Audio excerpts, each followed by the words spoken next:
बिनती की ननद से ब्याह करवा दे तुम्हारा, करोगे?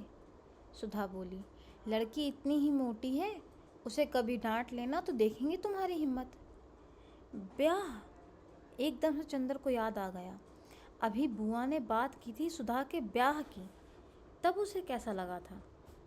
कैसा लगा था? उसका दिमाग घूम गया। लगा जैसे एक असहनीय दर्द था या क्या था जो उसकी नस नस को तोड़ गया एकदम से।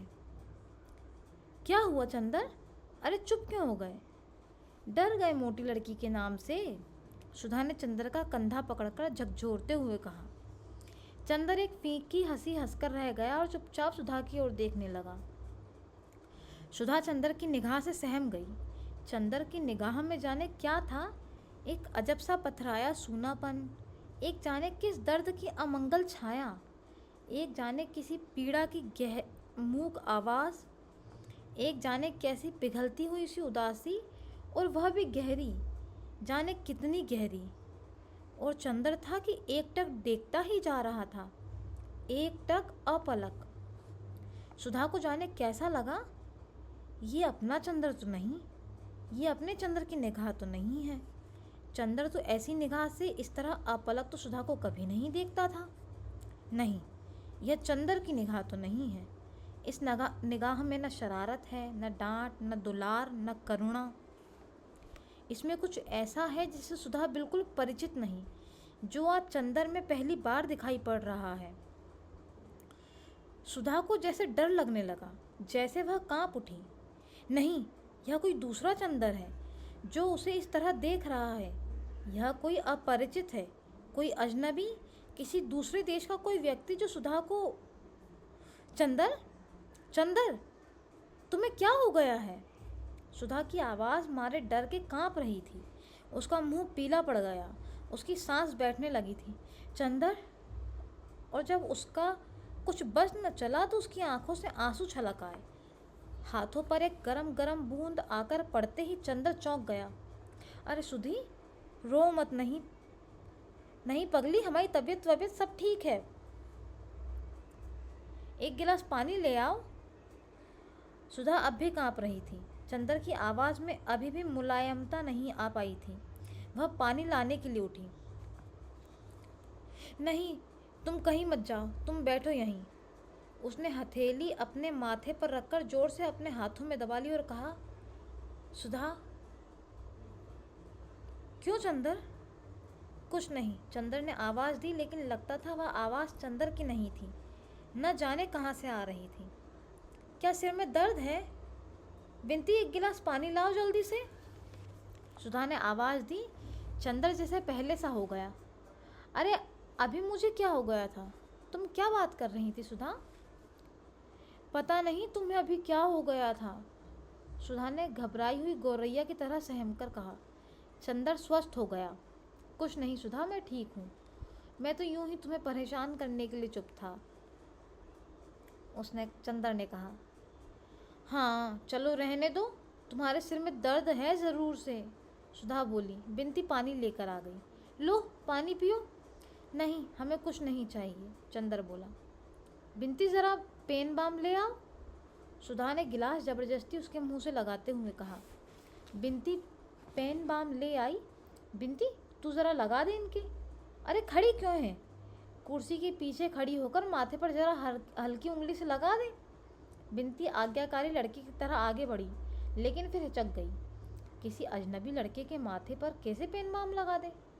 चलती हैं या अभी काट के गाड़ देंगे यहीं? मोटकी कहीं की, खा खाकर मुटानी है, जरा सा काम नहीं होता।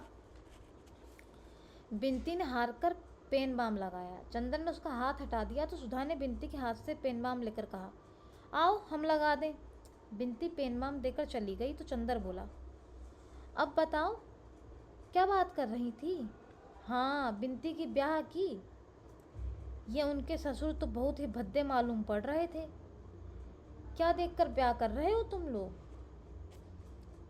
पता नहीं क्या देखकर ब्याह कर रही हैं बुआ। असल में बुआ पता नहीं क्यों बिनती से इतनी चिढ़ती हैं। वह तो चाहती हैं किसी तरह से बोझ टले सिर से, लेकिन चंदर या बिनती बड़ी खुश है। यह तो चाहती है कि किसी तरह जल्दी से ब्याह हो, सुधा मुस्कुराती हुई बोली। अच्छा, ये खुद ब्याह करना चाहती है? चंदर ने ताज्जुब से पूछा। और क्या, अपने ससुर की खूब सेवा कर रही थी सुबह।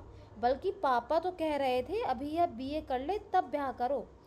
हमसे पापा ने कहा इससे पूछने को। हमने पूछा तो कहने लगी बीए करके भी वही करना होगा, तो बेकार टालने से क्या फ़ायदा। फिर पापा हमसे बोले कि कुछ वजहों से अगहन में ब्याह होगा, तो बड़े ताज्जुब से बोली, अगहन में? श्रुति, तुम जानती हो अगहन में उसका ब्याह क्यों टल रहा है?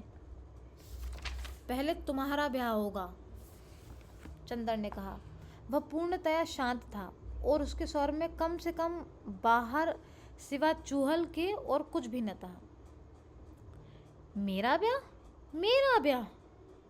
आंखें फाड़कर, मुंह फैलाकर, हाथ नचाकर, कौतूहल भरे आश्चर्य से सुधा ने कहा, और फिर हंस पड़ी, खूब हंसी। कौन करेगा मेरा ब्याह बुआ?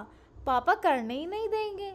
हमारे बिना पापा का काम नहीं चलेगा। और बाबू साहब, तुम किस पर आकर रंग जमाओगे? ब्याह मेरा। सुधा ने मुंह बिचकाकर उपेक्षा से कहा। नहीं सुधा, मैं गंभीरता से कह रहा हूँ, 3-4 महीने के अंदर तुम्हारा ब्याह हो जाएगा। चंदर उसे विश्वास दिलाते हुए बोला। अरे जाओ, सुधा ने हंसते हुए कहा। ऐसे हम तुम्हारे बनाने में आ जाएं तो हो चुका। अच्छा जाने दो, तुम्हारे पास कोई पोस्ट कार्ड है? लाओ ज़रा इस कॉमरेड को एक चिट्ठी तो लिख दें। चंदर बात बदल कर बोला। पता नहीं क्यों इस विषय की बात करने में उसे कैसा लगता था। कौन कॉमरेड? सुधा ने पूछा। तुम भी कम्युनिस्ट हो गए क्या?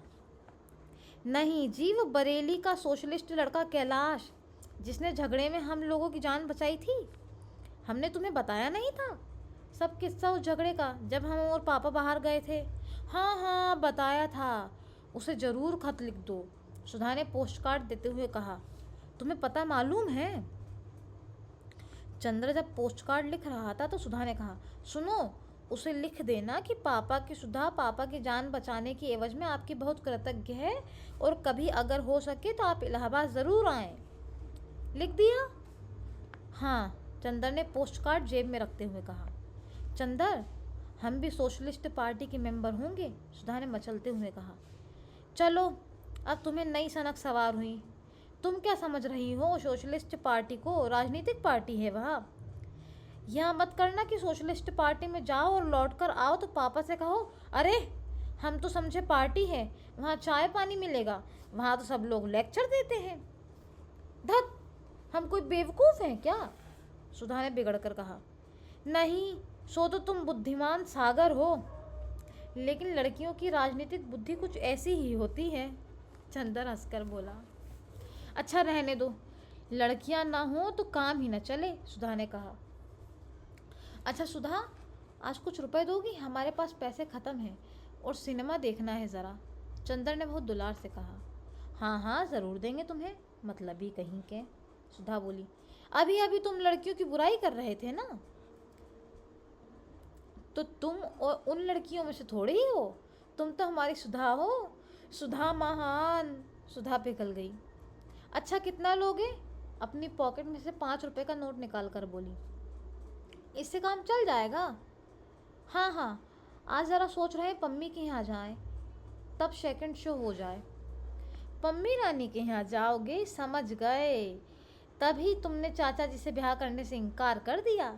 लेकिन पम्मी तुमसे 3 साल बड़ी हैं, लोग क्या कहेंगे? सुधा ने छेड़ा। तो क्या हुआ जी, सब यूं ही चलता है, चंदर हंसकर टाल गया। तो फिर खाना खाने यहीं आ जाया करो, और ऐसा करो खाना यहीं खा लो और कार लेते जाओ, सुधा ने कहा। अच्छा मंगाओ, चंदर ने पलंग पर पैर फैलाते हुए कहा। खाना आ गया, और जब तक चंदर खाता रहा सुधा सामने बैठी रही और बिनती दौड़ दौड़ कर पूड़ी लाती रही।